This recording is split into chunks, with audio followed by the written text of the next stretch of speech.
भारत और मैं हूं आपके साथ अशोक चौहान। देश और दुनिया की तमाम खबरों पर आइए डालते हैं एक नजर। आजमगढ़ सठिया ब्लॉक के अंतर्गत ग्राम सभा गोष्ठ प्रधान चुने गए मोहम्मद आरिफ खान को भारी मतों से विजयी बनाया गया। वहीं पर पूर्व प्रधान शंकर राम ने पूरा सहयोग किया।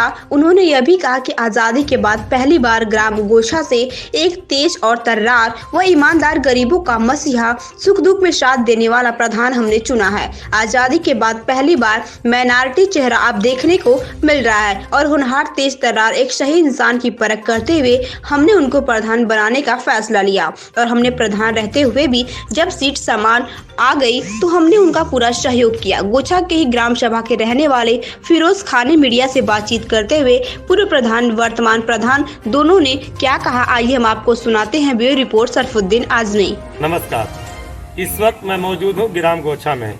ग्राम गोछा में जो है ये सठिया ब्लॉक का एक ऐसा गांव है जहां का अब तक का इतिहास रहा कि आज़ादी के बाद अब तक ले कोई मुस्लिम प्रधान यहाँ पर नहीं हुआ था, लेकिन इस बार एक ऐसा चेहरा जो मुस्लिम का जो नज़र आया है, सीधा हम आपको लेके चलते हैं उनकी तरफ। सर, आपका क्या नाम है? मेरा नाम है मोहम्मद आरिफ खान। तो जैसे कि प्रधानी का जो चुनाव हुआ करता है, ये लोकल चुनाव होता है और बहुत टिपिकल हुआ करता है, लेकिन इस बार जो है जैसे ही सीट सामान आई है और आपने पहली बार प्रधानी का चुनाव का फॉर्म भरा और आपने विजय प्राप्त किया, तो आप इसके बारे में अपनी जनता से या लोगों से क्या कहना चाहेंगे? इसके बारे में हमारे पूर्व प्रधान शंकर राम जी का बड़ा सहयोग रहा, हमारे लड्डन भाई का और हमारी प्यारे जनता का भी सहयोग रहा, इसकी वजह से विजयी हुआ। तो हमारा जो मुद्दा रहेगा विकास का मुद्दा रहेगा और हमारे पूर्व प्रधान के जो काम कार्यकाल में जो काम छूटे हुए अधूरे हैं उसको पूरा किया जाए। तो जैसा कि आरिफ भाई, आपके गांव का जो विकास पहले से जो विकास हुआ है और जो आपके पूर्व प्रधान द्वारा जो विकास अधूरा रह गया है, क्या वो जिस तरीके से आपको उन्होंने प्रधान बनाया है उनके उम्मीद पर आप कितना खरा उतरेंगे? 100% रहेंगे और जो भी रास्ता, नाली, खलंजा जो भी रहेगा उस पर जो है विचार बढ़िया से किया जाएगा। Thank you.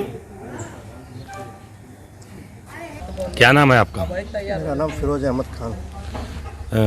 फिरोज सर, जैसे कि आप गोछा के रहने वाले हैं, इस ग्राम सभा में अब तक लगा ये इतिहास एक हुआ है कि जब से आज़ादी के बाद पहली बार माइनॉरिटी का कोई प्रधान हुआ है, इसमें किसका योगदान कहा जाए? इसमें जो हमारे गांव की जनता है सभी का योगदान है और किसी भी बिरादरी को सब लोगों ने बढ़ चढ़ करके हिस्सा लिया है और गांव की भलाई के लिए लिया है। और मैं सबसे ज़्यादा आभारी शंकर राम प्रधान पूर्व प्रधान जो है उनका हूँ कि वो जीते हुए कैंडिडेट हो करके भी जो है समान सीट आने के बाद उनका जो है बहुत बड़ा सपोर्ट रहा और बहुत बड़ा योगदान रहा है। और मैं उनसे भी उम्मीद करता हूँ कि वो इस नए प्रधान का सहयोग करेंगे और कंधे से कंधा मिला करके गांव की भलाई के लिए जो भी उचित होगा वो काम करेंगे। Thank you. इसी के साथ साथ हमारे पास जो है इस ग्राम के जो वर्तमान जो पूर्व प्रधान थे और वो भी इस वक्त हमारे पास मौजूद हैं। मैं सीधा आपको लेके चलता हूं उनकी जानिब और आइए जानते हैं कि उनकी क्या राय है और किस तरीके से कार्यकाल किया जाएगा और क्या मतलब है जनता के। सीधा हम आपको प्रधान जी के पास लेके चलते। पूर्व प्रधान जी, सर क्या नाम आपका है? मेरा नाम शंकर राम है। मैं वर्तमान में प्रधान था और मैं इस आशा और उम्मीद के साथ समझौते के मुताबिक सारे देश को आज़ाद हुए 70 साल हो गया, लेकिन कभी माइनॉरिटी का यहाँ प्रधान नहीं हुआ था। मैंने लोगों से कहा, सीट जब मेरी यहाँ जनरल हुई महिला की, मैंने लोगों को जगाया। मैंने कहा कि अवसर बहुत अच्छा है, सीट सामान्य मिली है, आप लोग जगिए और आपका हक है, आप चुनाव में मैदान में आइए, हमारे तरफ से पूरा समर्थन और सहयोग रहेगा। इस उम्मीद के साथ हमने मोहम्मद आरिफ जी को प्रत्याशी घोषित किया लोगों ने, हमने भी सहमति प्रदान किया और मोहम्मद आरिफ जी में हमें एक अच्छाई ये लगी कि जैसे चांद में दाग है लेकिन के चरित्र में कहीं से कोई कमी या दाग नहीं महसूस हुआ। और हमने ऐसे व्यक्ति का चयन कराने का प्रयास किया जो हमारे गांव के विकास के जो भी मेरे कार्यकाल में कार्य अधूरे हैं वो पूरा हों। और जब इनसे मेरी बात हुई तो मेरी पहली प्राथमिकता यही थी, गांव में जनता की समस्या जो है वो आधार कार्ड है, पेंशन है, राशन कार्ड है, शौचालय है, आवास है, सड़क या जो भी है, इस तरह के खरंजा निर्माण आदि के लिए मैंने भी भरपूर प्रयास करके गांव में काफ़ी विकास किया। अपनी निधि से भी किया, साथ साथ मैंने विधायक निधि से भी 400 मीटर नाला बनवाया। प्रमुख क्षेत्र पंचायत कोटे से भी हमने काम 200 मीटर इंटरलॉकिंग का कराया। और अपनी निधि का जो भी पैसा था मैंने विकास कार्यों में लगाया। मैंने पूरा अपना 5 साल का समय विकास की योजनाओं में दिया। अभी भी मैं इसी उम्मीद के साथ इनसे अपेक्षा करता हूँ कि ये मेरे कार्य के समय के जो भी अधूरे काम हैं मेरे रास्ते पर चल करके उस कार्य को पूर्ण कराएं। जनता में यही आशा और विश्वास के साथ हम सबको वोट दे करके और भारी मतों से विजयी बना करके। सर लेकिन कहना यह है कि आप पूर्व प्रधान भी थे हैं, क्या आप जनरल सीट आने के बाद भी आप लड़ सकते थे, लेकिन आपने ऐसा नहीं किया, इसकी क्या वजह रही?